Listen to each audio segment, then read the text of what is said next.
Hello, everybody. How are you today? And I am so excited to get to connect with you again. And today we're going to talk about trauma. Now, this might sound really heavy, and I would just want to go there today because I know that trauma is something that has affected me personally, and it affects almost all of us to some degree and in some way.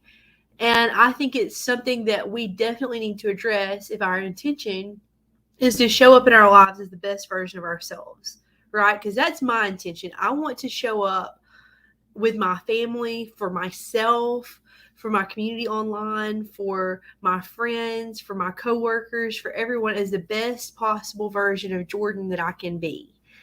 And I don't want my past trauma to stand in the way of me doing that, but sometimes it does. Okay, sometimes trauma holds us back, and when that happens, when trauma holds us back, is when we haven't processed it. Because trauma is something that stays in our bodies. Even trauma that happened before the time that we could actually remember what was happening, or cognitively be aware of what's happening, and maybe we don't even remember it.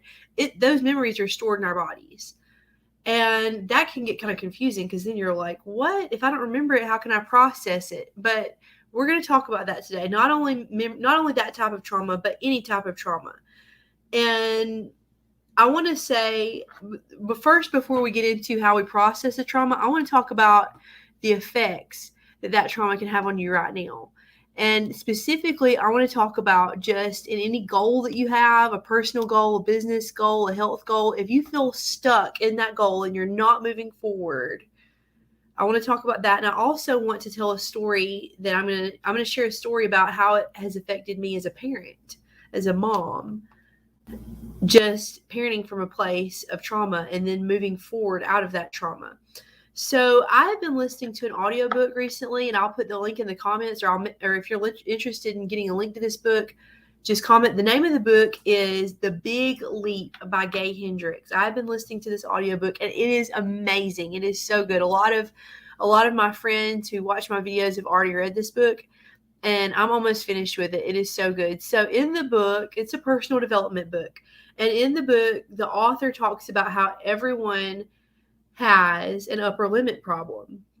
Your upper limit is basically your glass ceiling. Your upper limit is how far you can go in your potential right now where you are. And when you get to that point, when you start getting close to that point, your own upper limit, it could be the amount of money that you're making, and you can never get past that amount of money. Or it could be a weight, a certain weight that you can't get past. You can lose weight to a certain point, and then you plateau, and then you gain it all back. And it could apply to any area of your life. Those are just the first two that kind of popped up on the top of my head. And it can be habits in relationships. If you a pattern that keeps happening in relationships, you can only get so close to people. And this is your upper limit. This is as high as you can go. And a lot of us are programmed with that upper limit because of how we were raised. And it may be from trauma and how we were raised. And the problem is you can't get past it until you deal with the reason why you have that limit in the first place.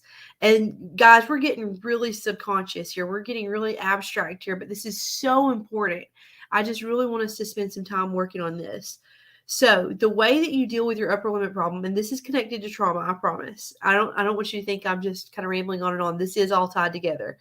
So when you realize what your upper limit is, and then you start looking inside yourself, and you need to identify the emotions that once you get close to that upper limit, once you get close to your plateau, once you get close to your glass ceiling, how does it feel? What feelings are present when you start to self-sabotage? When you reach that point and you try and try and try to get past that point and you don't have any success, what emotions are there? And you need to shine a light on those emotions by sitting with them. And that is really, really uncomfortable. This is the hardest part, is sitting with those uncomfortable emotions that you feel. Those are emotions that came into your life because of a traumatic event, or because of something someone said to you, or something that made an impression on you that you've never moved past. And so once you identify that feeling and once you've sat with that feeling and allowed yourself to process that feeling, you need to ask yourself, what belief is behind this feeling? Okay, because our thoughts and our beliefs create our feelings, not vice versa. Thoughts come first and then feelings. So, what thought or what belief is behind that feeling? And once you do that, you can replace that thought with another thought. You can, once you've processed those emotions and you've identified the thought, you can replace that thought with another thought, and you can start rewiring your brain for a higher limit of success in every area of your life. And this is something that is so powerful, and you've increased your limit of what you can accomplish. And I think this is so important because a lot of us are held back. A lot of us are stuck. We all have a limit that we can increase. This applies to everybody. And I want to just share a quick story about how this has affected me as a parent. And I have a child that I'm not going to name, but she pushes my buttons a lot. And I feel really embarrassed a lot of times, ashamed, honestly. I think ashamed is a better word when I interact with her, because I react a lot to her. When she pushes my buttons, I react in anger, or I have in the past. And this is something that I am currently moving past. And what I've noticed that has helped me the most in making those reactions less and less. Again, I have not gotten this down to, I've not perfected this, and I don't think I ever will, but I have noticed a big change in my own mothering with her, is that I have noticed that I've identified the trauma the traumatic memories, the trapped emotions inside of me that she's triggering. Because because before I was just lashing out at her, I was reacting to certain behaviors that were triggering me. And now I'm able to stop, pause in that moment when I feel that trigger, and identify, okay, what am I feeling right now?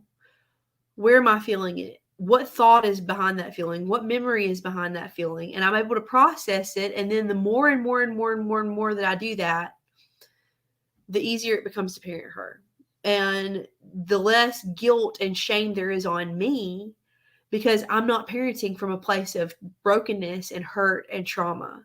And whereas before I had my upper limit, I could only handle so much.